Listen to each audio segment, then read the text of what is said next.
Yeah, that's what happened to them Aggies. Them Aggie queers that cut their fingers off like sent them to that. Texas.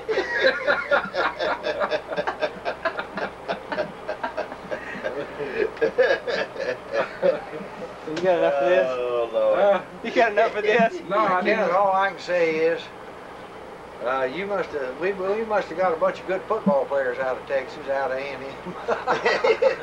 Out of where now? Because I always ask these Aggies, you know, well, how many men you got going down to A&M? All of them are men. They're all men. Got 7,000. That's back in the days when they only had about 6,000 or 7,000, you know, down there at A&M. We got all men down at A&M, and I said, well, why can't you guys just get 11 of them out there on that football field? God dog, every time they play Texas, they mop up them. Almost. Almost, yeah. But A&M's coming. Yeah. They got them a good coach now, so. Yeah, You know, back at one time, $1 million A&M had a hell of a good football team. This was later part of the 30s. Yeah, I remember them well. Yep. A&M went 1939 and 1940 without losing a game. And they lost the game. Now put this on tape, will you? A&M went 2 years without losing a football field. They had John Kimbrough down there, Right. Nelson Pugh, a couple of them, and they had a bunch of good football players now. Yeah. Homer Norton was the coach. Yep. Till he went to Texas. Yeah. Thanksgiving Day, 1940. And that was their downfall. Yep. Too bad, 7-0 Texas. What do you call it? Preacher? Well, we kind throwing of out Campbell. pulled a dirty queer trick on them, but we whipped them anyway. Yeah, anyway, we can beat Oklahoma and A&M. Why don't put the That's stadium okay, on That's the right. ring? Don't make any damn difference. Don't make any difference. No. Okay, well, don't forget As where long as you beat them, that's all you have to do. And I guarantee you, A&M will do the same damn thing to us. Yep. Anyway, they can beat Texas, but they'll beat They'll beat them regardless. It don't make any difference. Well, Beard, wasn't he coach at the A&M for a while? Beard, died. What's his name, coach? Beard, they go. Bible. Yeah. Bible. Yeah, Dana X. Bible's coach at A&M. He left A&M and went to Nebraska. And he left Nebraska and came to Texas. Yeah. As a matter of fact, Dana Bible was the coach when they got that 12th man tradition. Yeah. Dana Bible was the coach when they... Now these Aggies won't agree with this, but Dana Bible turned up to the Corps after all these boys got hurt. He said, I need a volunteer. Come down here and suit up. All my boys are hurt, and the whole Corps stood up. But they haven't told them Aggies, you know, that they got that 12th man, and they're still standing up.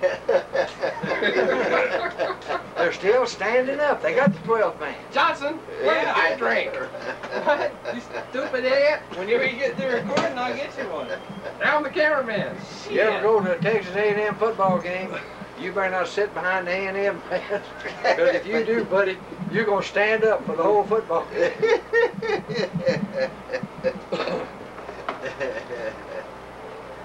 I told Mary Beth I was going to rope that 12th man statue and pull it over. She said, you do, you won't get out, you'll come out there in a pine box. Yep. But they have a 12th man statue out there, right there at Carl Field. But I tell you what, you can't get close to it. The dogs are buried there too. Reveille. Reveille buried there. All the old Reveilles. I forget how many there are now. 2 or 3 are buried there outside the football stadium. Who killed him? Died of Died of old old age. Jeez. No, listen, you know, Those dogs get guarded. back in the 60s, this Aggie friend of mine told me, he said, we didn't win the football games, but we stole every mascot in the Southwest Conference. They stole Bevo, they stole that horse from Texas Tech, and they stole them bears, Yeah. and one of the bears died on them. But they said, But he wasn't a member of the conference then. You're not going to heaven then. Not there. no, that poor old bear didn't go to heaven, because he died when he was under control of the Aggies. Under control. But this Aggie friend of mine said, we were doing pretty good. We had all them mascots down there at College Station until the Texas Rangers showed up. Yeah. Says, you guys stole Bevo. That's Texas, state of Texas property. And by God, we want it back. He said, all of a sudden, man, they start taking all them damn mascots back. It's time, wasn't it? Yeah, he said, hell, they didn't have no trouble getting Bevo. He was just out there in the pasture somewhere. They just backed the truck up in there and loaded him up, took him down to College Station. Lord. But when the Texas Rangers showed up, them Aggies kind of changed their tune. Yep, quite considerably. So they called up, he told me they called up Texas Tech and said, hey, we got your horse down here, come get him. Them guys at Tech says, oh no, you came over here and stole him, you bring him back. So those Aggies had to carry that horse all the way back to Lubbock. Lord. Oh well. They barbecued Bevo one year, didn't they? Yeah, they captured Bevo and barbecued him, and then they had the audacity to ask the Texas exes to come down to the barbecue and eat Bevo barbecue. Yeah. Can you imagine that? Bevo barbecue. But it's real funny how Bevo got that name.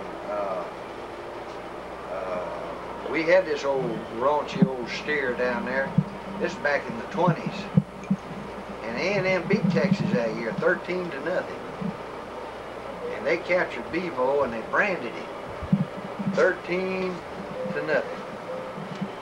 So when the Texas people got Bevo back, they rebranded him, see, and they turned that 13-0 into Bevo.